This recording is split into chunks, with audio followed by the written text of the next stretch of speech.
Alright, let's do this one last time. My name is Drew Dodger, and for the last couple months, I've been doing a podcast with my good buddy, Jacob Herron. While we love film in general, with us being artists and all, we have a fascination with animation, and we decided to start an audio podcast after we both geeked out over the animated Transformers movie. We're not perfect, we've gotten names wrong, and we don't always agree on movies. But at the end of the day, we try to bring an informative and entertaining show to you all, and we'd like to welcome you to The Cellcast.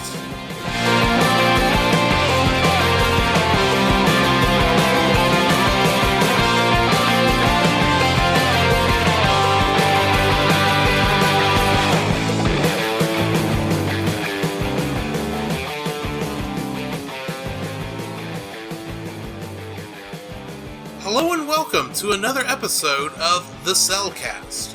Joining me this morning is a man who has but one question. Where is the proof? Welcome, Jacob. Why, thank you. And I'd like to introduce our co-host, a man who just couldn't give up hunting for those spirits. Welcome, Drew. How are you doing this morning, Jacob? I'm doing very well. It's been, the day we're recording is actually on a Saturday night. For a change. We're actually recording on a Saturday.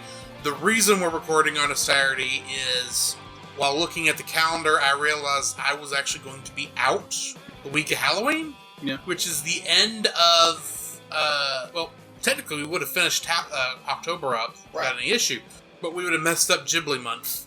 So, we trying to get more than one episode recorded this week so that we can get ahead and be recording one episode ahead up until Halloween. So if our news in the future seems like it's a week out of date, that's because it is. Yeah, and besides, isn't that better than what we were doing when we weren't fixing a certain release date and we're just doing news as we thought of it? Yeah, that's true. When it would take me 3 months to get a month to get one episode out. Yeah, we've come a long way since then. Yes, so it could be worse, people. It could be a lot worse. Mm-hmm. How are you doing? Man, I'm doing very well. I actually had I already said that. Well, you did. Let's just roll with it. Let's just roll with it, yes. Go right ahead. Alright, so it's been pretty good. I had a very interesting, from the last time we recorded to today we're recording, I had a very interesting encounter with some dollar bills. Okay, let me explain. Oh, yeah, they're not single that. Bills. Oh, bills. Bills. I don't want to know. I'm teasing, people. I'm teasing. So what happened was, I was at work, and I look out toward being held, and there's a pile of money. There's a pile of money laying on the floor. So I run over to it, be like, okay, someone's going to grab this, and be like, oh, it's my money. Huh? And so, okay, I grab it, and I'll have to be like, there's like one or two. So I can't be like, I see someone walking on, they're going to be honest about it or not, so I'm bring it to the office. So I brought So we're purchasing some new audio equipment. No, I'm kidding. I am so kidding. Be like, you think I'm joking. So apparently, I give it to the office clerk, and she's slack dry. It's like, Jacob, this is $365. Someone just dropped. And it's like, okay. Wouldn't it be nice if you could just drop $360 and it not bother you? Yeah, exactly. That'd be great. Yeah, I would love that. And so, the idea that, okay, someone's going to come pick this up. So Surely. So it's like, okay, be like, just in case, put my name on it. 2 days go by, we'll never pick it up. So most likely, I'm going to get a very nice bonus by Christmas. Nice. Yeah. So I had that, and I just, just a couple of minutes before we started recording, actually, a good conversation with my little brother. It's one of those things where you're not great about communicating.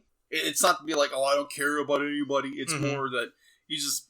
The communication skills, the communication is sometimes a little lacking sometimes. Mm-hmm. And, it's whoever to blame is whoever to blame, but, it's just, laziness, and you just forget. Yeah. So, me and Daniel, my baby brother, we're talking, and the first thing he's like, Jacob, you gotta watch this movie. You gotta watch this show on Netflix. Miraculous. Thank you. Miraculous. And oddly enough, because he was in... The Adventures of Ladybug and Captain Thang. Yeah, because the... Cat Noir, but I can't think... Yeah, I think it's Ladybug. Yeah, because someone had actually mentioned that to me, like, last week. It's like, Jacob, this is something you gotta watch. And oddly enough, he actually got the recommendation from his niece, which is my niece, my niece Riley, and she's like 11. So apparently it's her favorite show, and so apparently she showed him the trailer. It's Miraculous The Adventures of Ladybug and Cat Noir. Oh, okay. So apparently it's her favorite show. So, big shout out to Daniel, thank you, and another big shout out to Riley for giving that recommendation. Alrighty. What have you been doing? I've played a little Final Fantasy XIV, as you just picked up The Legend of Zelda Link's Awakening, which is a remake for the Nintendo Switch of a Game Boy game. Mm-hmm. Well, technically, you had Link's Awakening on the original Game Boy. Right. Then you had Link's Awakening DX, which was on the Game Boy Color, which is the version I originally played way back in the day. Yep. And this is a second remake on the Switch, but this time it's in 3D. It's actually pretty good so far. I've gone through the first 2 dungeons. They did some nice... It still feels like the old Game Boy game, but with some nice quality of life enhancements. Oh, okay. The only problems I really have is, because it's in 3D, there's now loading times. Oh. Noticeable loading times? I mean, technically, all computers have loading times. Right. But now it's noticeable because it's, takes time to move between stuff and redraw environments and all this kind of stuff. And sometimes there's a little bit of lag when you're fighting and moving between screens. Yeah. But other than that, it's pretty good. Cool. So, have you had a chance to watch anything since Tuesday? Technically, yes. It's not animated one, but it calls for a very interesting story. Okay. So, for anybody who's ever been in my apartment, it's a 1-bedroom apartment. And I had bought this, probably made in the home entertainment center. And I bought it for an unused amount from Chelsea. And so, the thing is, it's heavy. I'm talking heavy. So, it took 4 guys from this thing into my apartment. And so, if I'd had a upstairs apartment, they were like, okay, we're burning this thing. This thing is not going upstairs. So, I decided about a couple of months ago to be like, I want to modify it to where I can put a bigger TV in it, or on it. So, I literally started stripping everything off of the doors, everything, with a Swiss Army knife. If you thought about getting a saw... I did have a saw on one of my Swiss Army knives at one point, so I did not use that. Not a handsaw. I will get to that at some point, but not right now. Because you start hacking away with a knife on that thing, I'm just gonna walk away. But while I was watching it, I popped in first season in NCIS, or Naval Criminal Investigation. Okay. And that's basically what I'm watching. I know it's not animation related, but hey, I wrote the series. The end of the series is a really good cliffhanger. Let's just say that. Alright. Well, I'm technically cheating a touch because I haven't watched this since... What? Technically, I watched this last Sunday. And it's also not animated. Oh, yeah. Y'all know I'm a big Star Trek fan. Mm-hmm. In fact, I may force us to watch at some point a couple episodes of the animated series for this podcast. Quite interesting. But it's not good a show. The first Star Trek movie, which was Star Trek the Motion Picture, came out about 40 years ago. Now, the movie has problems, don't get me wrong. It's a little slow. Pacing is interesting. But in many ways, when I was watching it, and this is the first time I'd ever gotten to see this movie in a theater. And I had been wanting to see this particular one in a theater since I saw 2001: A Space Odyssey in a theater. Because I couldn't watch 2001: A Space Odyssey at home because I would get distracted. But I was able to keep focused on it when I saw it in the theater. And I knew that Star Trek the Motion Picture was meant to be in the vein of 2001: A Space Odyssey, while somehow also being Paramount's answer to Star Wars. Mm-hmm. I still have to wonder about their thought process there, but anyway. It's Paramount. I'm just saying, they could have gone with a much different story, and it'd be a better answer to Star Wars, and still be Star Trek. But anyway, and for those of you who do keep up with it, this was the original theatrical cut. It was not the director's cut, because the director's cut was only made in 480i. Okay. So the special effects can't really be upscaled very well to where it would look right because of the interlace. Now, they have announced this year they're working on redoing the special effects of the director's cut so they can have a HD version, but it hadn't happened yet. That stuff's going to take time. Yeah. But yeah, I got to do that last Sunday, and I was very happy. Yeah. I also did see something animated this week on YouTube. Really? Yes. Have you ever heard of ASDF movie? I can't say I have. So, despite it being called a movie, it's actually a series of shorts collections, I would say, of these stupid little skits, one right after another, that are very surreal. Okay. I did not know that in the past 6 months they had released two more episodes of this. ASDF movie 11 and ASDF movie 12. If you've ever watched it, you know it's odd and weird, and sometimes weird. It's like, you remember the comic strip of The Far Side? Little. Kind of like that, but making less sense. Okay. But still fun. So I watched that also this week. Gotcha. But that's all I've gotten a chance to watch this week. Do we have any news? Because Okay. News-wise, no, because obviously it's only been a couple of days since recording. Yeah. And it seems news always comes out on Tuesday. Yeah. Anyway. Which is weird. So, kind of an interesting news kind of article, but it's not really news per se, but it's something that is going to be coming very shortly. For those of you who don't know, those of our listeners who don't know, in October, there is a thing in what myself do is called Inktober, is where you draw a picture every day, you ink it for 31 days. And so, by the end of it, you go pieces, and I've been doing this probably for and I had no earthly idea what I was going to do for it. And one of my friends, big shout out to Tim James, because he's the one who gave me the idea. So you have picked it up? Yeah. Okay. It's an amalgamation between Disney characters and... Oh. Yeah. So, Captain America, Mickey Mouse, Goofy Iron Man? Something like that. He's like... Pete Hulk? Huh? Pete Hulk? Pete Hulk. Yeah, that sounds about right. Yeah, because this is more of a shout out between Tim James and Jim Heron, who's also because Jim just started rambling off all these really great ideas, like Ariel from Mermaid as Phoenix. Okay. And I was like, ooh, challenge accepted. That sounds. And I was like, ooh, okay. So it started my little imagination rolling. So yeah. So for October, I've got an idea. Okay.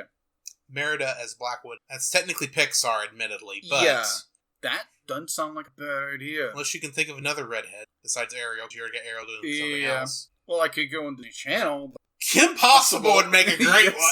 Yes, I agree. I agree with that.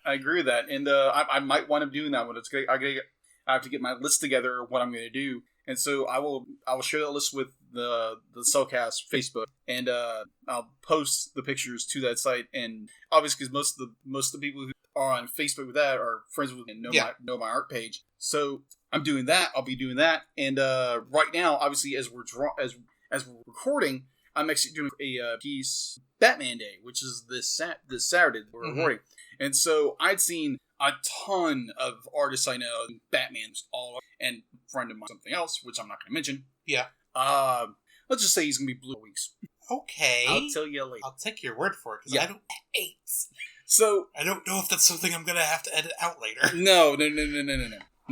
So what I'm doing right now, I'm actually drawing and inking my own kind of how would I describe it? Illustration? My own illustration of Batman using my favorite artist, who's Joe Madureira, and kind of John Madureira and J. Scott Campbell, who's another. And I'm liking where it's going. Be like, I'm not the strongest inker on the planet, but so yeah, so most likely before this is put out, this Saturday when it's posted, should be next Saturday. So next Saturday.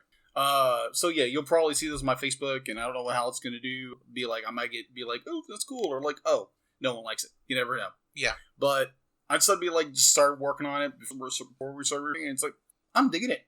It's like, yeah, it looks good so far. Thank you. Appreciate that. Wish I had your patience. I really do.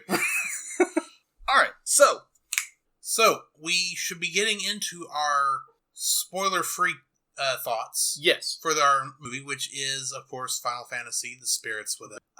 What are your thoughts, What are your thoughts? Since I can't say spoiler-free. No spoilers! It's a very Yes. You know, it's a movie that was very bold for a movie that came out in 2001. Yeah. Just thinking about it. Yeah, 2001. There's a lot of I have a lot of forgiveness for this movie, by the way. Yeah, I do too. There's a lot of it that has not aged very well in the film. It's a very odd plot. It's a very odd plot. I may have some answers to that in the full review. Right. Would I say it's a good film? I would say it's a good film for what they did. For what they did with the film, it's a good film. Is it family friendly? Yes. It's a family friendly film. Yeah, I'd say that. Let's just say it's a very odd movie. It's a very and if you don't use science fiction, you're not gonna. Okay. Just that's my personal view. So what's yours? If I were to describe this movie to someone who hadn't had a chance to see it, plays Final Fantasy games, and wants to know if this is something they would see, I would describe them as this. And this is going to be a bit controversial, what I'm about to say. Imagine if Final Fantasy and Halo had a child. Because if you look at it, there's a lot of Final Fantasy in that movie. Yeah. There's also a lot of Halo-style science fiction in this movie. In terms of how things are set up, how things look. The Deep Eyes, when you see them, they kind of look like... I could have sworn they were in one of the other Halo games. Mm-hmm. They're not. I don't think they weren't exactly, but I do remember seeing those style eyes in something. Yeah. It was Halo related. It's not a bad movie by any stretch of the imagination. It's not a great movie. Yeah. But it's a fun movie, and it's one that, when I look back at that time, I understand, having been a Final Fantasy fan at of that era, I think I understand what was going on in the thought process. But we'll get more into that when we get into. So, I guess that just leaves the review. Yeah. So, fair warning, from this point forward, if you have not yet seen Final Fantasy The Spirits Within, we are about to spoil the heck out of it.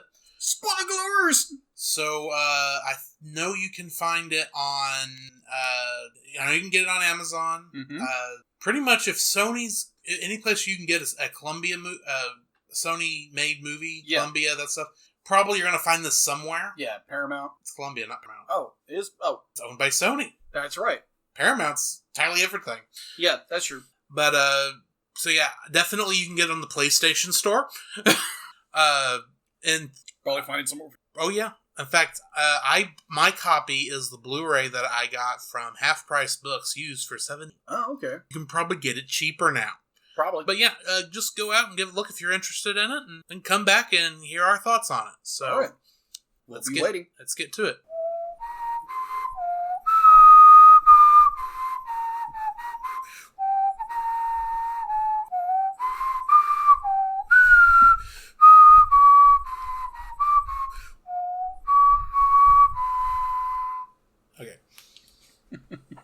So, let's get into our actual review of Final Fantasy, The Spirits Within. And for those of you wondering what on earth I was whistling, you're not Final Fantasy fans. Apparently not! I was slightly confused when he started doing it. That was the main theme to Final Fantasy from the original game, which has since become the franchise's main theme. Right. Which they did not put anywhere in this movie, but I figure it needs to be there. Yeah. So I'm just going to go ahead and hit on this normal criticism of this movie right now before we get into most of the rest of this. Just to get it out of the way. Okay. Because there's going to be people who are going to go, surely this not having anything to do with Final Fantasy, you'll bring it up. Well, yes, I'm going to have to bring it up right now and get it out of the way before we start talking about what we like about this movie and going into all the other stuff. This is based more on the Final Fantasy style storytelling than I think most people give it credit for. Yeah. For those who don't know, the Final Fantasy video game series, each numbered entry is a universe unto itself. So you don't have to play Final Fantasy 1 to know what's going on in 2, all the way up to the current number, which is 15. The only two games that has a connection is Final Fantasy 7 and Final Fantasy 10. They have pretty much said that it's on two different planets, but it's in the same universe. And that the people on the planet in 10 crash landed on the planet in 7 like hundreds of thousands of years before 7 starts. Not to get too much into that, but there's a little bit of connection. It can get confusing, but it's not really that confusing. This is based on one line. Okay. From Final Fantasy X-2. But anyway. Gotcha. Yeah, I love Final Fantasy. We have these numbers 10-2, 13-2. Anyway, subtitles work really nice. But, yeah, if you look at it, the story for this is kind of based on what I would say is the climax of a Final Fantasy game. You're pretty much looking at the last 4 spirits that they have to get. This is 8 total, and they got 7. 7. They got 7 spirits, I think. Well, okay, let's go over this real quick. Yeah. The plant was Spirit 6, I think. Yes. Because the Ovopack was Spirit 7, yes. And then, okay, yeah. It's 8 so spirits. they go through the last 3, you see them grab the last 3 spirits. Which, to me, sounds like this would be the last 3 dungeons of the game. But because there's more storyline stuff than that, it'd be technically the last 4 dungeons of the game. If this were a game. And it's kind of set up like you're in the last half of the game. You're seeing, they're characters that obviously they know that have never been shown. Anyway. If you're going to critique this seeming to have nothing to do with Final Fantasy, keep in mind 7 has nothing to do with 6. This is the only one that's been on Earth, and this was the first Final Fantasy series thing, semi-main series thing that did not have Nobuo Uematsu doing the music for some reason. There's a lot of... I can understand the criticisms, because it seems very not Final Fantasy. Yeah. In many ways, I think it actually is Final Fantasy. In more ways than most people give it credit for. Especially when one considers the Gaia thing in this movie. Sounds a lot like the live stream from Final Fantasy VII. Okay. And the spirits seem a lot like the monsters that Yuna has to send away in Final Fantasy X before they fully become monsters, kind of a thing. Gotcha. And plus, Livestream comes back in 14. And there's a lot of every Final Fantasy game made before this movie. It's its own thing that takes certain that tells the same themes as the game. So if you're not liking this movie because you don't think it's Final Fantasy, get off your friggin' high horse and just don't like the movie because of how bad how bad the Uncanny Valley is. Yes. So let's actually get into the full review now that I've gotten my rant over with. Okay. All right. So before we do that, let's get into a little statistics of what the movie about. Yes. All right. So the movie came out on July 11th, 2001. Now, put that in context. That was my senior year in high school. That was my freshman year in high school. All right. Final Fantasy X had not come out yet. Okay. So, it had a budget of $137 million, which is, it was 2001, so it was a fairly big budget. Yes. So most of that was spent building the studio that would make the film, but yes. Yeah, pretty much. Or setting up the studio. Mm-hmm. So, its opening weekend gross was $111 million and change. Mm-hmm. Its U.S. gross was over $132 million. And its worldwide gross was $85 million in change. And what'd you say the budget was? $137 million. Yeah. It bombed. It bombed. Yeah, it did. It severely bombed. And honestly, looking at it, I understand why. Yeah. Especially with the criticisms that hit it at the time. Yeah. On both sides. Yeah. My thought, and people I've talked to about it, if they would have just dropped the Final Fantasy. Yeah, if this had just been called The Spirits Within, I think it would have been fine. Yeah. And it probably at least it would have gotten one group off their backs. Yeah, and it probably made a little bit more money, but due to the fact that it was a Final Fantasy, it was attached to Final Fantasy, it made a lot of Final Fantasy nerds really angry. Yes. Which I'll get more into here in a bit. Okay. Since I've already gotten into it a little bit, but... Yeah. Going in that same direction, when did you first see this movie? I first saw this on DVD probably in 2003. Yeah. I kind of wanted to see it for a while, just for the animation alone, because I was thinking, because this was the first time we'd seen anything that looked like this. Oh yeah, at the time, but I didn't know what Final Fantasy was at the time. I didn't know who any of these people were at the time. I just knew this was a thing. Yeah. Well, at the end of 2002, I spent the last of the money I had from my summer job on a PlayStation 2 and a copy of everybody's favorite game, and the movie game I have to bring up every episode, apparently. Of course. Kingdom Hearts. Which includes Final Fantasy characters. Mm-hmm. And so I'm playing this game, and I'm thinking, okay, this is cool. I don't know who any of these Final Fantasy people are, but I keep seeing the name Final Fantasy when I'm looking through the character bios. So I'm thinking, I need to learn what this Final Fantasy thing is. Mm-hmm. Instead of actually going and looking for a game, and because I didn't know any better, I walked across the street to the movie rental place and rented this movie. Okay. And thought, oh, I'll watch this. This is Final Fantasy. Maybe this will give me an idea what the thing's about. And I enjoyed the movie at the time. I remember thinking, it's a little... It looks like I'm watching PlayStation 2 cutscenes. Yeah. But at the same time, they're really good PlayStation 2 cutscenes. They are. So yeah, I remember when I first watched it, I did like it. I've seen this movie probably maybe about 5 times total since that time. This was the first time I'd watched it on Blu-ray. All the other times I'd watched it on DVD. And since then, I've played many other Final Fantasy games. So I kind of know what Final Fantasy is now. Okay. So at the time I didn't, and I still liked it, and then when I played the other Final Fantasy games, I saw what the criticisms were, but I never fully bought into it. Yeah. Well, even though I also somewhat agreed with it. So let's just to say that Kingdom Hearts was your back door into Final Fantasy. Oh yes. Here's the thing: I bought a PS2 because I couldn't buy games from a Dreamcast anymore. Yeah. And I was been doing my research, trying to think what would be a good first game that I could get introduced to this with, and everybody and their dog was talking about Kingdom Hearts. Ruff, ruff. And I remember I had a copy of Electronic Gaming Monthly. It was the second copy I'd ever gotten through the mail. Okay. And it had and the big headline in one corner of the magazine, I don't remember what the actual image was for the cover itself, but it said, Aeris lives in Kingdom Hearts. I'm going, who's Aeris? Because I didn't know. Right. But that was how these questions coming up, like, who on earth is Aeris?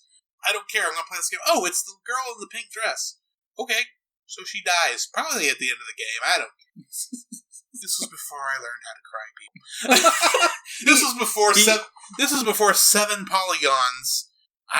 This is before I cried at the death of 7 polygons. Which is all it took to make that character model. He had no soul. Oh. I had one. It just hadn't been injured. Cracked. Yes. Until this point.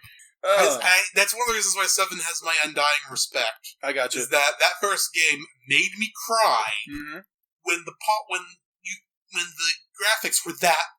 I mean, it was the best they could do at the time. Right. But I mean, comparatively, you look at it and go, "That looks so bad." And thinking that's what it was.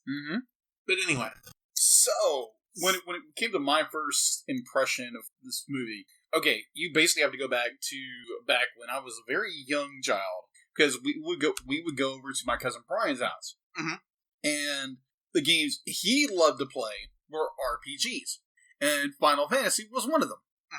And so me being a very young guy who didn't play video games, and I still don't, I was fascinated by how the games played and the whole bit. And I think at one point they were playing Final Fantasy 3. This is the US release, obviously. Which is Final Fantasy 6. And, they had played it for, I can't remember, it was 16 hours straight, and the TV caught on fire. I can see that happening. Yeah. So, especially with 6. 6 is very good. Yeah. So, and then... Especially when you get to the opera scene. Yeah, and then, obviously, move on to Final Fantasy 7, and watching my brothers play it, me trying to play it. It's I don't know what to do, then be like, Jacob, give me the controller. Jacob, you're dying. I think I know why you're not a gamer. You never got to play the game. No, I didn't, actually. So, Yeah, so that's one of these days I may have to introduce you to actual gameplay. Okay. So that's basically where my experience comes from, because when this movie came out in 2001, I think I saw it in theaters, actually, I believe. Mm-hmm. Because there again, I have two younger brothers who just love Final Fantasy, and it's like, we gotta go watch this. Mm-hmm. And I think I could be wrong, so Daniel or Jim, if you are listening to this, did we actually go watch this in the theaters, or am I, hallucinating? Recollecting wrong? So yeah, I don't remember if I watched it in the theaters or not, but watching it on DVD, because I remember calling my cousin Brian, and it's like, oh yeah, it's on DVD, buy it. And it's like, okay, so I bought it. Mm-hmm. So I watched it, and it's like, okay, wow, this is really good. Mm-hmm. Now, granted, this was coming out 2001, so it would probably been Final Fantasy 2001. Final Fantasy X came out that year, I believe. Yeah. Hang on. 7 came out in Japan in 1997. 8 was 2 years after that, which would put that in 99. And then 9 came out immediately after the next year because the teams were working at the same time. And then 10 came out 2001, I believe. I may have my timetable wrong on these games. Okay. My apologies.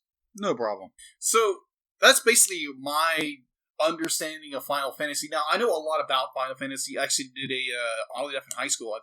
It was my junior or senior year in high school. And I decided, because I love watching the trailers, they were awesome. So I decided to do a PowerPoint presentation of all the Final Fantasy trailers that had come out. 1 through, I think it was 9. And including Final Fantasy The Spirits Within. And, yeah, it took a lot of work for me to do that. Get all the trailers in there, the little bios where you click on this. So huge spreadsheet. Especially since until 1997, those were hard. Those trailers are hard to find. Yeah, I think I got there was quite a few of them. I think I got from Final Fantasy 6 to upper, and just about mentioning the other ones in between. So yeah, that was a very interesting little project I did. So yeah, that's my experience when it comes to Final Fantasy and The Spirits Within. To get this little confusion out of the way, since we keep using different numbers to talk about the same games, originally Final Fantasy 2, 3, and 5 did not get released in the U.S. Mm-hmm. When Nintendo published 1, 4, and 6, they went with the number that made the most sense at the time. So 4 became 2 and 6 became 3. When Sony when Square, the company that made the games, decided not to produce the game for the Nintendo 64 because the way they were designing it it would take 64 cartridges in terms of memory space. Wow. Because of all the full motion video, and they decided it'd be cheaper to go with a CD, and they went to PlayStation 1. And Sony ended up doing the original U.S. Script for it. Mm-hmm. But that's American. What's going on in the game because it's all text at the time. But it did get released by Square over here in America instead of being published by Nintendo. So that's where that confusion lies for a lot of people. So let's get into cast and crew. The movie was directed by Hironobu Sakaguchi and Motonori Sakakibara. If I mispronounced any of these names, forgive me. However, Hironobu Sakaguchi is the creator of the Final Fantasy game series. Oh. And he directed 1 through 7 and then 9. Oh, okay. And then 10, I believe, also. The main thing I saw that Motonori Sakakibara directed was he was the cutscene director for both Final Fantasy 7 and Final Fantasy 8. In both cases, this was their directorial debut in Hollywood.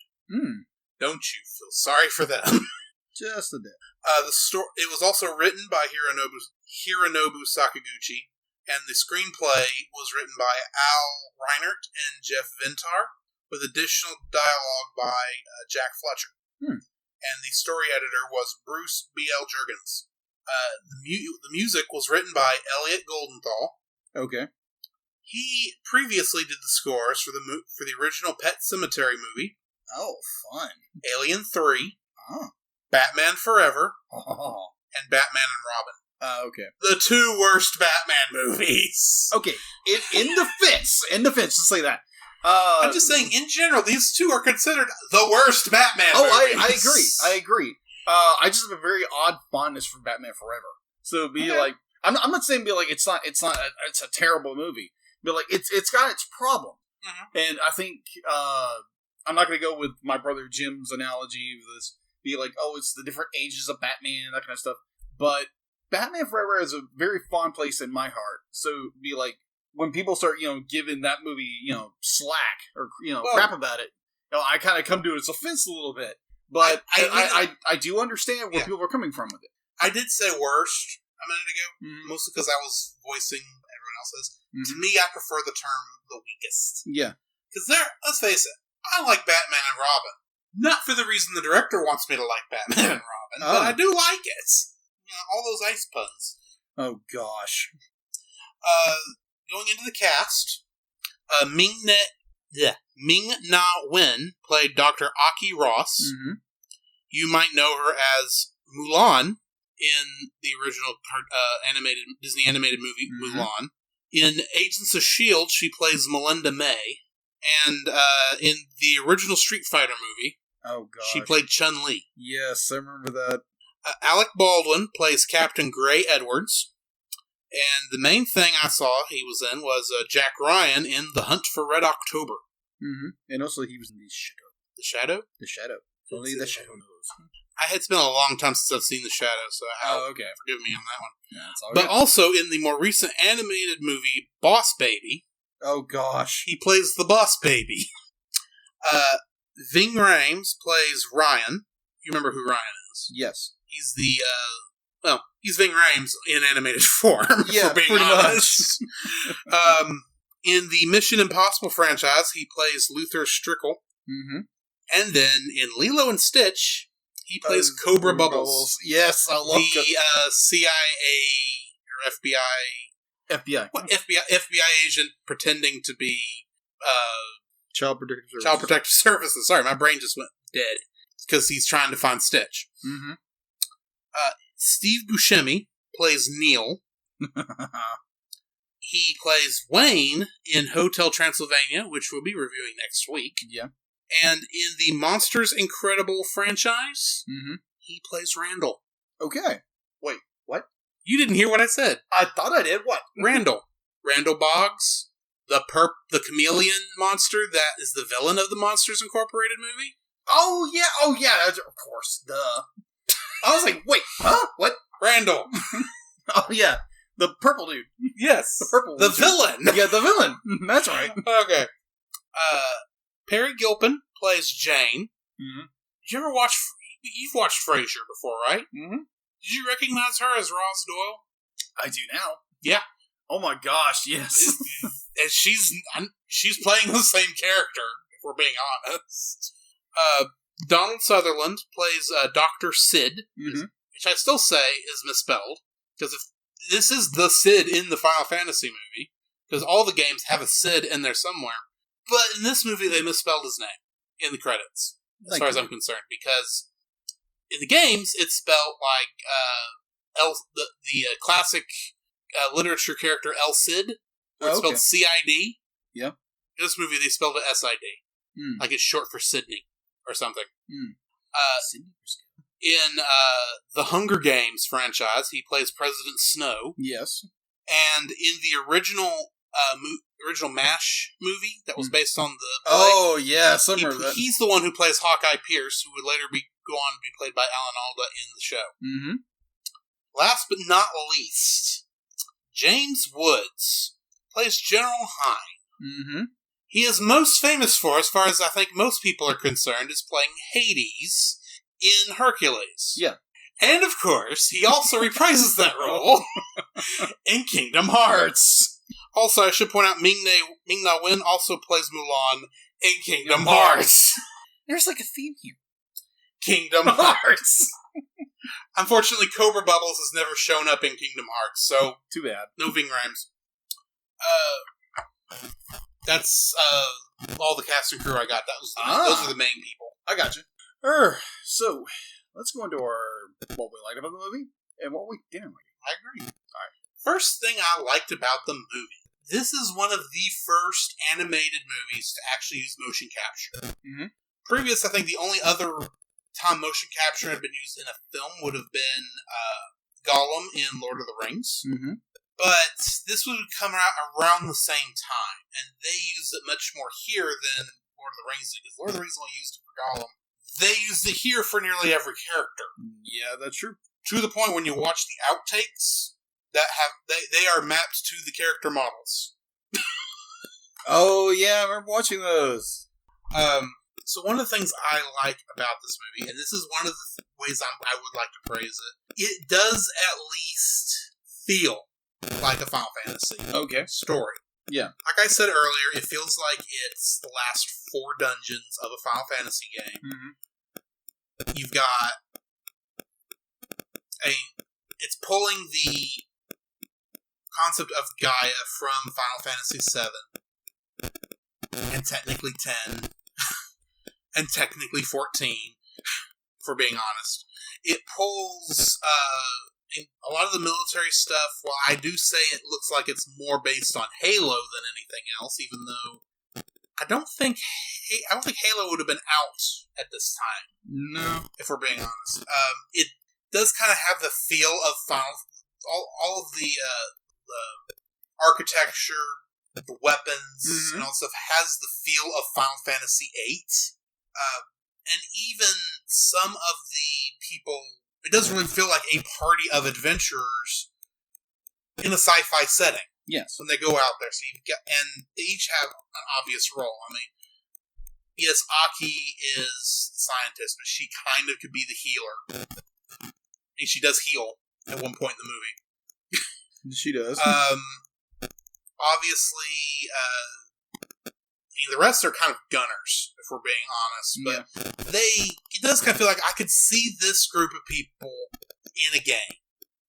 I could see this story in a Final Fantasy game. It may not be the best Final Fantasy game, and I think I'll get into that later.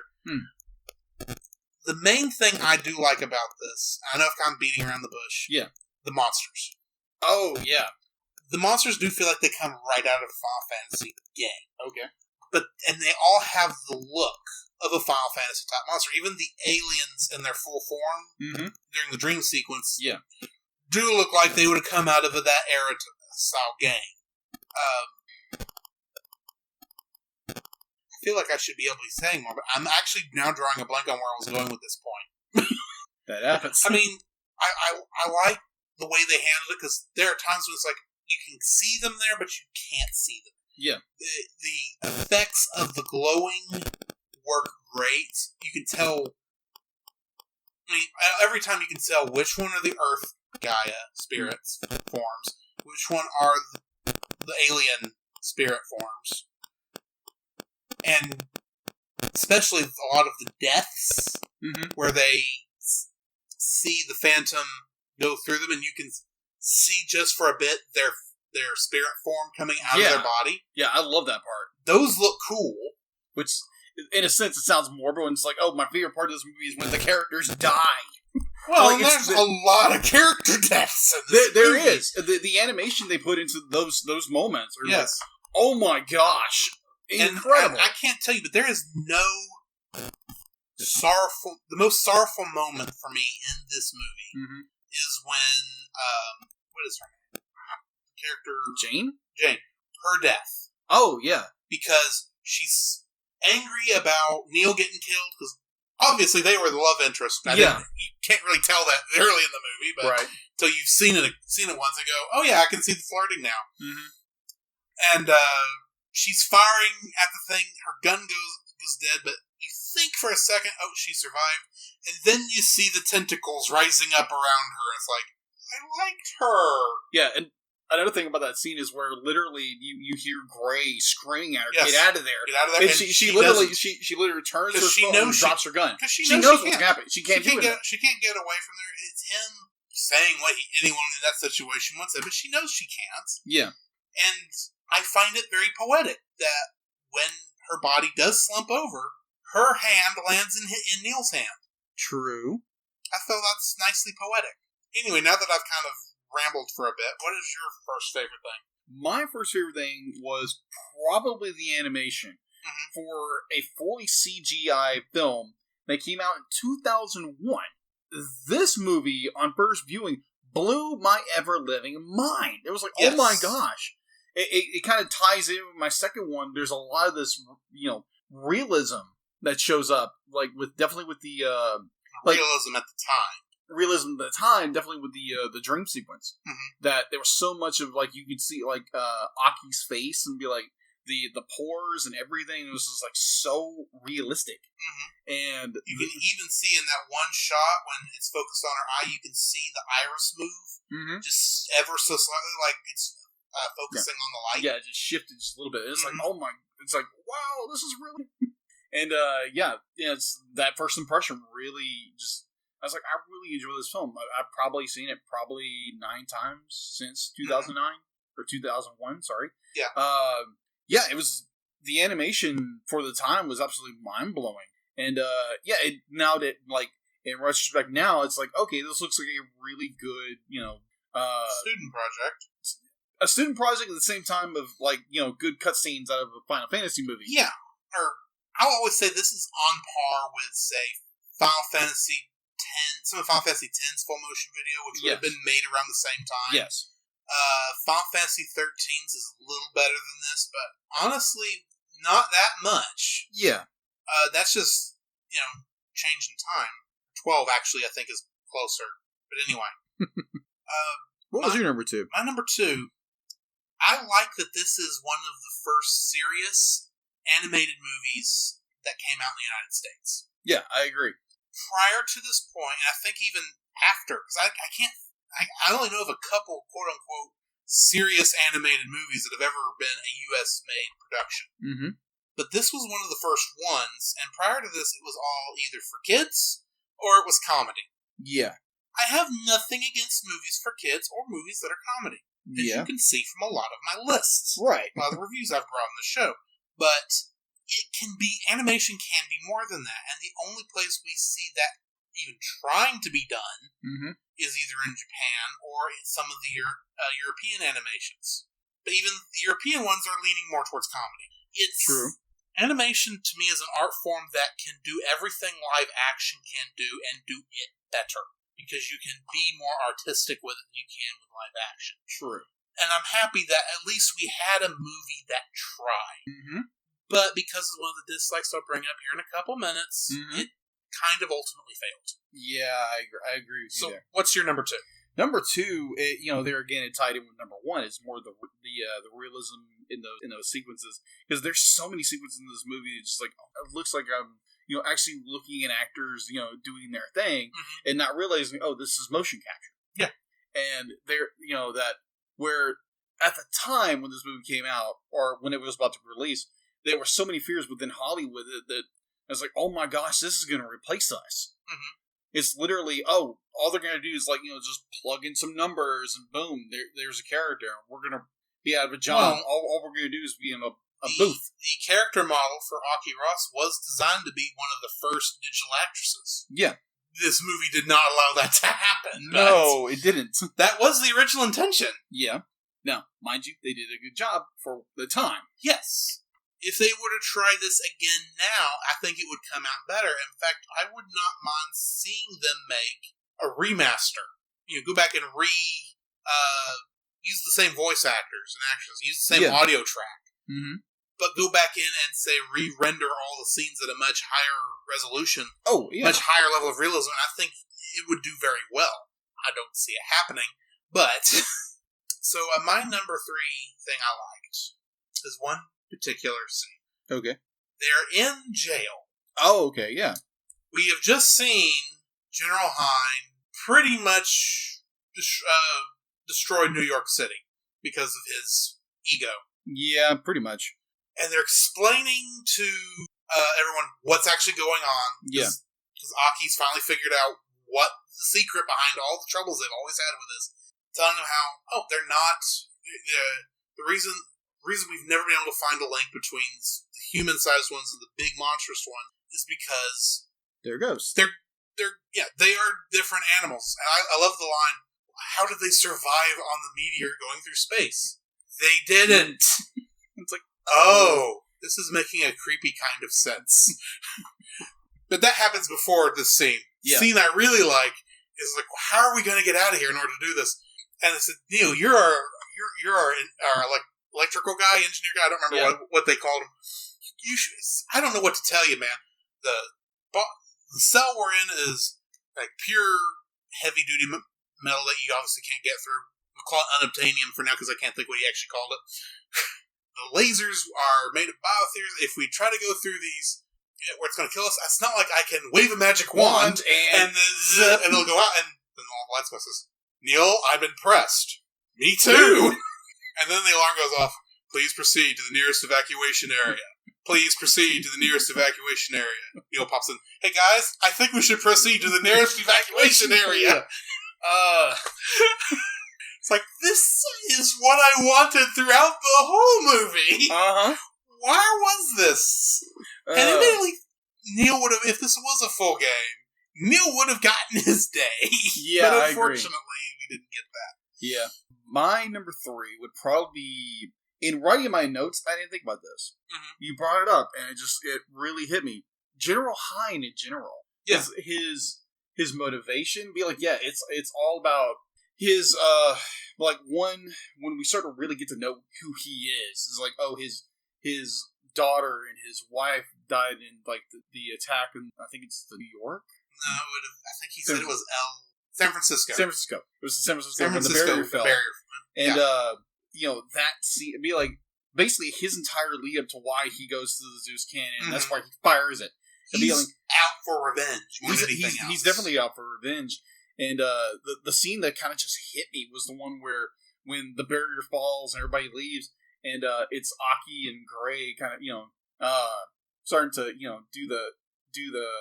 do the nasty in the space station, and the space station. Wait, what? They didn't do that. That's what I thought. No, it was just a kiss, and then you move on. Yeah. Oh, they could have done more, but that's what I thought. Okay. Okay, if you took it that way, you went farther than I did. I just took it when I was like, oh, I took it like I took Titus and Eunice in Final Fantasy X. They kiss in a giant lake, and moving on. Okay, then. That's where my mind went. I was like, oh, okay, I see the symbolism now. You need to get your head out of the gutter. Besides, it's not like she's got the space with that giant plate thing in her abdomen. Yeah, true. Either way, when the transition between the shuttle and the bullets, he's yes, disarm, I know what you're talking about. He's getting ready to play Russian roulette, essentially, with a semi-automatic pistol. Yeah. I don't think it works that way. No, but just how that transition be like he's going to commit suicide, which I would not be like. There again, if you have suicidal thoughts, go talk to somebody. Don't go through with it. Yes, it's PCA. Not what's the word? Public service announcement. Oh, PSA. PSA over. Just that scene where it'd be like he's pointing and be like he closes his eyes and hears the door open. He's asking for a destination, and it was. I'll have to say this right quick. Go ahead and finish your point, and then I'll say what I want to say. It was just, oh my gosh, it's like, okay, for a guy who's realized he has done the worst, and then he shrugs it off, be like, oh, this would have happened anyway. When you deliberately made it happen in order for it to fire the stupid Zeus cannon. Mm-hmm. And he does the exact same thing, because he talks about, it's like, oh, my wife and daughter died, when the barrier fell. You're doing the exact same thing, dude. Yeah. And how many scores of people died because you wanted the council for your own way? Well, I think to some degree he realized. Oh yeah, what he did, and that's why he was first trying to commit suicide. Mm-hmm. But then, when he hears the computer prompting him for a destination, and he decides not to commit suicide, the thought crosses his mind: I can still bring some good out of this. Yeah, and that's when he goes up to Zeus. Yeah, which I want to talk about that. Go for it. As I said earlier, when I was going through the cast, Mm-hmm. James Woods has also played Hades. Mm-hmm. He's going to the Zeus cannon, which I'm assuming is named that because the energy that it would shoot down at the planet would be akin to the mythical Zeus throwing his lightning bolts. Also, just for a little bit of fun, Gaia, what they keep calling the spirit of the earth, I believe is the name of the Greek goddess is the wrong term because technically it overpowers a goddess, but she's one of the she birthed the Titans, which would then birth Yes. the gods. Yeah, you're right. So yeah, Hercules, Zeus's lightning shooting at God. There's a lot of Greek in this, Yeah. but Hades, It's all Greek to me. Hades, in a sense, goes to use the power of Zeus. Now we know what happens. It nearly destroys everything. Exactly. It's like, oh, you just made it worse. Thanks. Anyway, I had to get that off my ass. It's like that. It's like, oh, Hades is using Zeus's power. This won't turn. Who thought this was going to turn out good? Also, can we just point out that if you've ever seen the movie Akira, Final Fantasy stole Akira's giant space gun. Can I just say that? Okay. Do you Yeah, agree with me or not? I agree with you on that. Completely agree with you. All right. As I'm sitting here inking. Yeah, sorry. You're good. All right, let's get into our dislikes. All right, so our dislikes.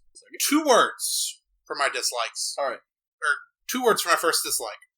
Uncanny Valley. Agreed. It is everywhere. Okay, for those of you who don't know what I mean by Uncanny Valley, That was my number one as well. yes, the Uncanny Valley is a term that came up in Japan when they were first trying to design robots.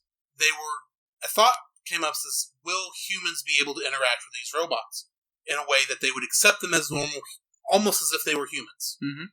So they did a little bit of a research study, and they showed a wide range of people different illustrations of humans, and asked if they liked them, or if they would like this person, or if they would not like this person, something to that degree. Yeah.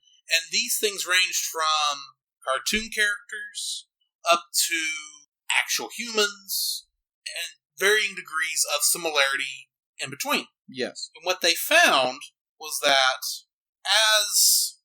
believability, as it got up to a certain point, the graph would go up, but at a certain point where the animation or the physical features don't exactly do what we would normally expect in a human to do, that graph thing dips way down all the way back to 0 before it starts coming back up the other side and continuing at the same rate it did before. Mm-hmm. That dip being what was deemed the Uncanny Valley. When this got thrown into animation, this being one of the first movies for someone to use that criticism for back in the day, these characters are obviously not human, but there's enough there when you look at it, you go, I see human-like tendencies, but it doesn't quite match up. Some of the characters look dead-eyed. Their eyes don't move exactly like you expect them to. They don't breathe exactly like you expect them to. Mm-hmm. Now, I have apparently a very wide... apparently, Uncanny Valley does not affect me as badly as it affects some people. Oh, okay. Because I can go and look at, okay, yeah, this is art style, I can work with this. I don't like it as much, but it doesn't creep me out like it does some people. Yeah. There are some people apparently out there who look at stuff like this and like Polar Express and... It's like, I'm not touching this, get away from me! These things are creepy, I can't stand looking at these things. They're like mannequins come to life. Which is essentially how most people look at them. It doesn't bother me that much, but I recognize it as something that holds it back, and I kind of wish it didn't. Yeah, I agree. There again, to where they push it is a little too much. It's like, okay, be like, there's, like, there again, going back to the dream sequences. Beautiful. But then there's other sequences where, and this, there again, it ties again in with my number 2 of the things I dislike, that the animation is so uneven. Yeah. Because you have these beautiful scenes, and then it's like, okay, he's not moving right. He almost looks off model a little bit. Mm-hmm. And there's little things, it's not great. I'm not saying everything has to be perfect. Right. Obviously, because we can't get that. We can't get to perfection. But there's and understanding there was a limitation to what they could do in 2001 when it came to animation. Definitely computer-generated animation. And it's, watching it now it's slightly unsettling. It's like, okay, that's a little bit odd. There again, be like, it's going into that uncanny valley. And personally, I think Dr. Sid is the worst Yes. offender of all this because, well, Aki, Ladipaz, and Gray, they are all youthful. Yes. They don't feel like corpses walking around. Yeah. Gray being Gray, Dr. Sid, because of his advanced age, does feel like a corpse walking around and saying stuff. Yeah, he does. And there's a lot of things I listen to and go, Donald Sutherland, you are a great voice actor, a great actor. You shouldn't be used for motion capture. Because a lot of what you do good does not translate. Especially not in 2001. And speaking of that, I think the animation when we first was introduced to Dr. Sid, his animation was really good. But it appears to be that his animation just got less and less and less and less and less. So by the end of it... The worst scene being there at the end when he's standing among the Gaia fireflies, whatever that's supposed to be. I guess so. And that one goes through and goes, oh, it's warm. I'm thinking, are you dying? That's what I thought. I was like, oh, he's dead. It's like, but then you see Aki and Gray come in. It's like, who's bringing them up? Oh, he must be alive. It's like, why is of all the people? Hey, love that Aki survives the end of this thing. Yes. Why does Sid survive when everybody else dies? The scientists are the lucky ones, apparently. I guess. Admittedly, they had to make the situation feel hopeless. I understand that. I just didn't want everybody to die. Yeah, I agree with you. So, the second thing I did not like about this movie, and it's going to sound odd, there are a couple shots in here. Admittedly, the director of this movie, his previous work was working on video games. Yes. Specifically, the one he worked on during and right before this was Final Fantasy IX on the original PlayStation. In those games, you had fixed camera angles because literally you could not... The way those games were set up, you couldn't move one way or the other, or you would mess up the illusion of the 3D environment that they were capable of producing back then. And it just wouldn't look right. Gotcha. So there's a couple shots in here where you can tell he set up a camera angle and then didn't move it. Now, they work around this with a couple other scenes, but the main one I'm thinking of is when they're first going into that gondola. They do that establishing shot where, honestly, I can't tell what it is I'm looking at when I first look at that shot. And then you see Neil and Ryan getting ready to jump. So they can be stranded up there, and you see the thing go up, and you go, this looks like it just came out of a PlayStation 1 game, but with nicer graphics. In fact, I can literally see the object go from being a background element to a 3D model so it could rise up. And it's not exactly what happened. Yeah. But it feels like that's what they did. It felt like they were using what they knew from the games. Yes. Which, honestly, as a creative person, you would do that. But it feels like they should have had somebody else look and go, okay, I know what you're doing. Let's do this slightly different so it looks more alive. True. And there's a couple shots like that where it's like, why did you make it look like the video game at the time? I know it's based on a video game and that it should kind of have the same feel as the video game, but you should be improving on the weaknesses of the video game in order to make it work. And one of the weaknesses those games had at that time was the fact that you had to have fixed camera angles because they literally could not do a three-dimensional model of everything you needed on screen. And I think they did some of that here in some spots. But it's just one of the little things that messes with me in this. There's no reason for them to have done that, and they didn't. Anyway. Alright, so my third and final. What was your second? Oh, second. Basically how... Well, let me restart over that. Yeah, sorry. Going into my second, I think I've already, gone over my second in a way that the animation is very uneven in a lot of ways. There again, it tips into the uncanny valley, and it's like, okay, that's a robot. Looks a little odd. So, Yeah, basically, yeah. This is that the uncanny valley and the animation being a little stilted in some ways. Mhm. Like, it's like, oh, you have wooden actors, but the voice actors are not wooden. The characters are. Oh, okay, that makes sense now. Right. So, what is your third? My third and final one. This is going to seem a little hypocritical considering my rant at the beginning of this section. Okay, I think it should not have had the Final Fantasy name attached to it. I agree. Because here's the thing. While it is a Final Fantasy-like story, it was directed by the creator of Final Fantasy, and, so on and so forth. I think the Final Fantasy name was its ultimate, that was used to its detriment. Yeah, I agree. It does not lean enough into the Final Fantasy stuff to get the fans happy, but it also does not work. Because of that name, it leads people who don't know what Final Fantasy is to be wondering, why is this called Final Fantasy? It takes place in our world. Mm-hmm. Yes, it's an end-of-the-world story, which all the Final Fantasy games are end-of-the-world stories, if you didn't know.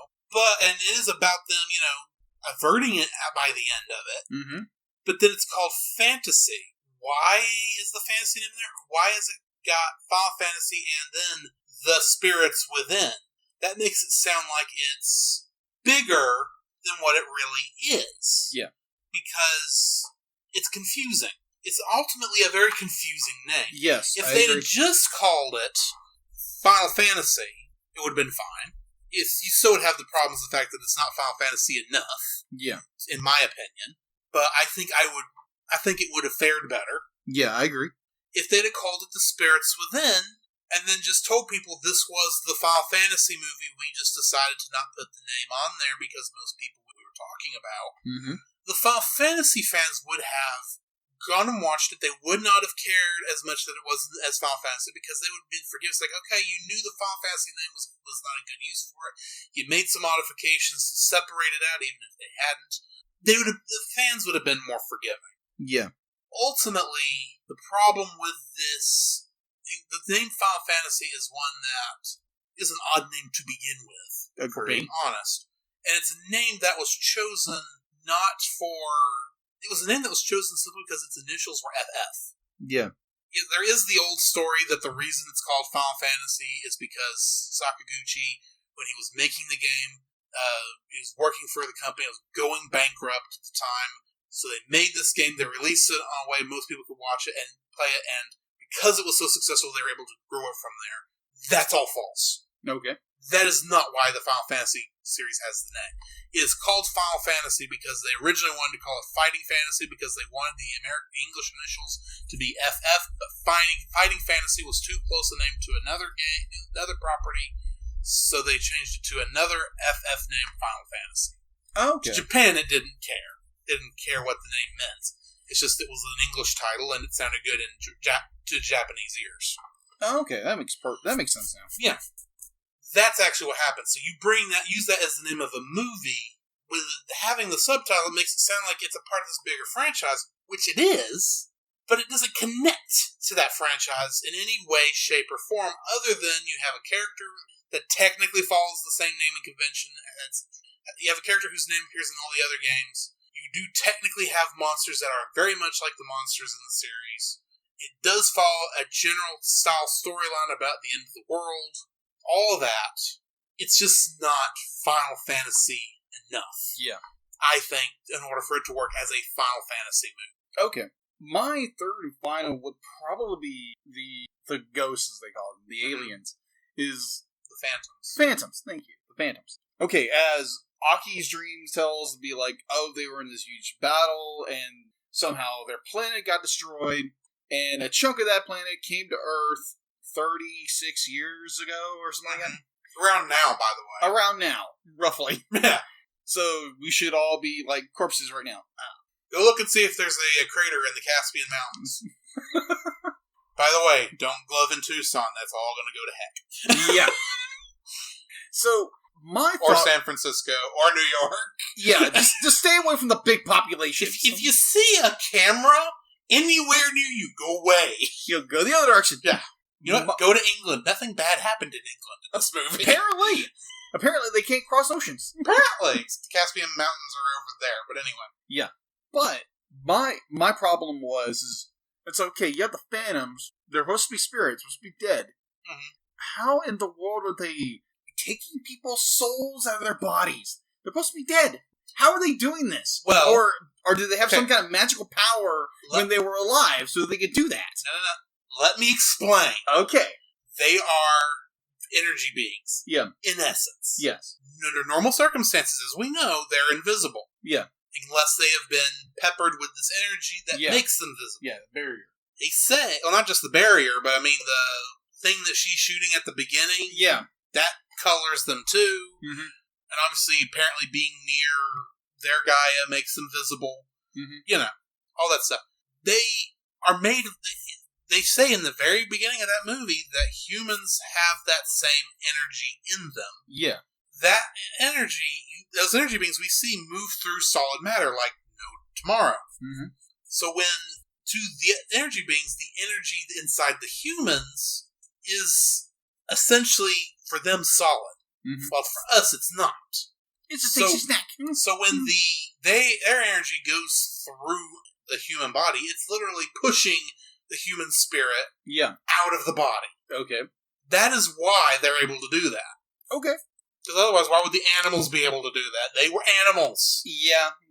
That does make sense. It does make sense. And also, the story is a little somewhat confusing a little bit. There again with the aliens and it's like, they give you a lot of information. They do. They expect you to remember all of it, and they don't give you time enough to really process it. Yes, I agree. One of the things that's very Final Fantasy-esque about it, but the difference is the games are 80 hours long. That much information spread out over an 80-hour game? Yeah. You have time to process what's happening. Hour and a half movie. You don't. Not so much. It's like, what? Wait a minute. Where did the movie? What happened? What's going on? Anyway. Yeah, so, that's our thoughts. Yeah. Like we said earlier, it's a family-friendly movie. Yes, it is very much family-friendly. And I'm going to give it a 6. You're going to give it a 6. Okay. I give it a 6 because that 6 would be like a D. Yeah. It's on the positive side of things. Yeah. It just does not quite achieve its goal, in my opinion. Agreed. It's still an enjoyable experience. I don't hate it, but it's not great. So yeah, I'm giving it I'm docking it mostly because it's got too many failures. There's too many things it tried to do, and it just didn't. Yeah, I agree. I'm definitely, as the same, I'll go with a 6. Originally, I was going to dock it a little lower, at a 5, but just thinking it's okay, this was a movie that made in 2000. Mm-hmm. It was a very ambitious project. Yes. And there's a lot, like you said, like they failed in so many different areas within this film. But it's still an enjoyable film, and definitely if you're a sci-fi kind of person, be like you probably enjoy it more. If not, you can be like, okay, this is slightly confusing, and I have no interest in this. So it's and like I said, it's not a bad. No, it isn't. It's actually it's pretty good. Yeah. Before we exit out of here, I have another Facebook group that I lead called Reformed JRPG Players. Yeah. And I asked them what they thought of this movie, because the group started off as Final Fantasy players, and, well, the group needed to grow to encompass more than that, so, because there weren't any other Final Fantasy games out.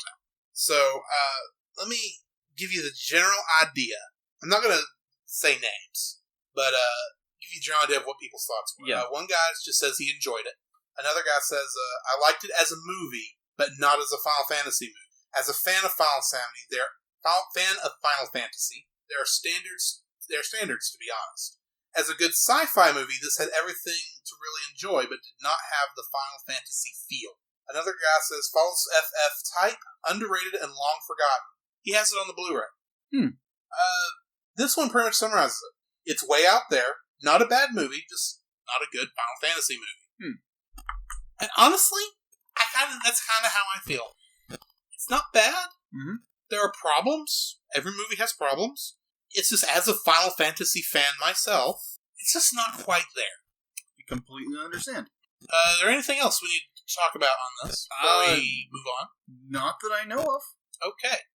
So, a little bit of news, referring to the podcast. Mhm. Those of you probably have noticed the day we're recording this, which is also the week ago for y'all, that we now have a Twitter account. Yes, we do. It is at cast_cell, because I'm an idiot, and I wasn't paying that close attention when it asked me what I wanted the username to be, and I just took the default. My apologies. Okay, it's all good. So yeah, if you're looking for us on Twitter, we're at cast_cell. Right now, there's only 2 tweets on there. Probably 3 by the time you hear this, maybe a couple more, where I pretty much said, hey, we're on Twitter, and hey, our review for Great Mouse Detective is now out. You should go watch it. All right, good deal.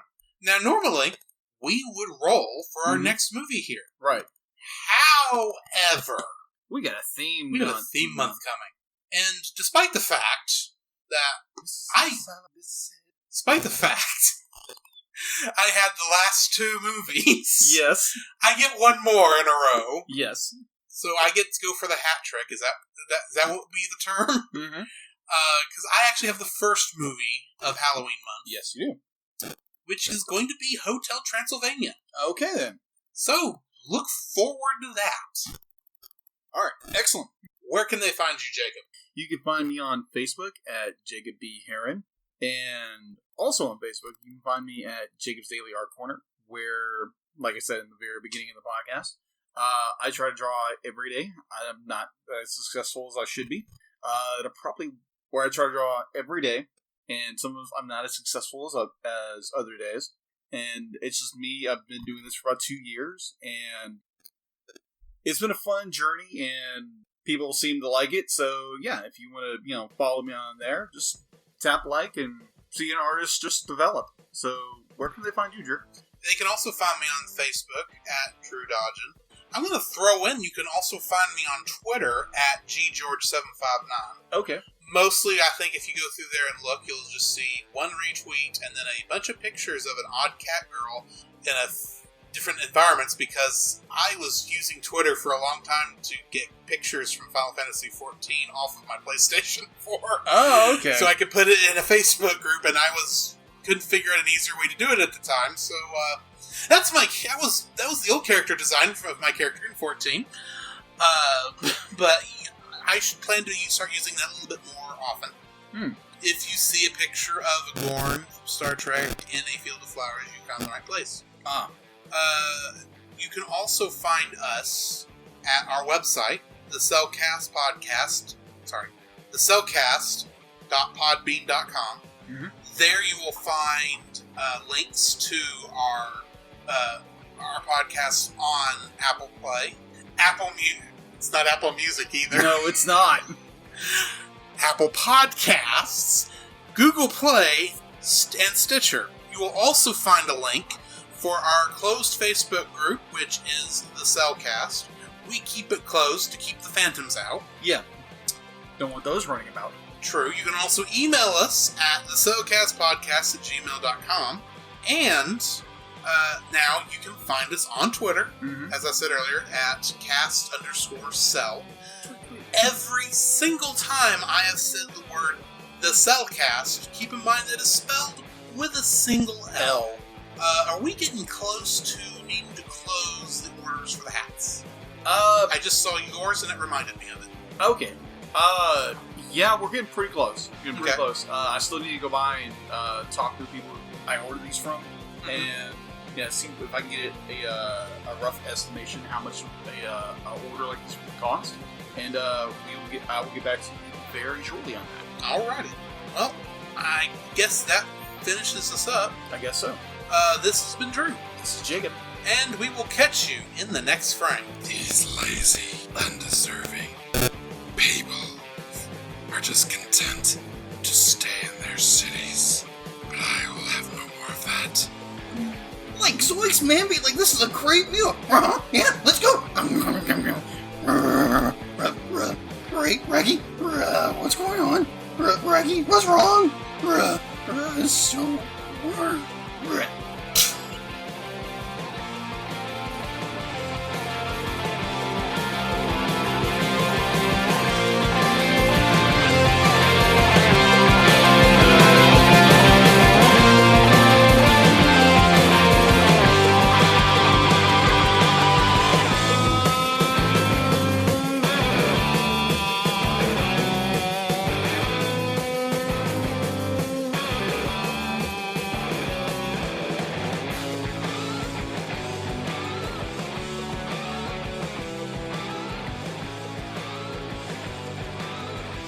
Next time on... How did you deal with the mobs? Yeah, it does get pretty crazy in the summer. But, you know, you just gotta roll. He just rolls. That's cool that he rolls. Yes, cool. Look, love droppings, I brought you a bagel with your favorites, cream cheese. Holy rabies, thanks, Dad. Johnny, try some cream cheese. It's awesome. Oh, cool. But I'm, cream cheese intolerant, so polite pass. Yes, of course you are. Johnny, can we party plan talk for a minute? What are you doing? If they find out you are human, they'll go bat poop. Relax. No one suspects anything. The only thing that looks weird is how much whispering you're doing. Just wrap it up. You will say you are going in the pool and act excited. And then you will say you hurt your back and you have to leave. Here come good times! Woo! Oh, dudes. Oh, my back. I'm on your back? No, he said, oh my back. Get on my back! Let's do it. Oh, here we go. Chicken fight! Push him off! We got you, Johnny. You're going down. Oh, yeah, we'll see. Maybe, Wavy. Okay, calm down with the fight, chickens. Everyone stop the roughhousing. Woo!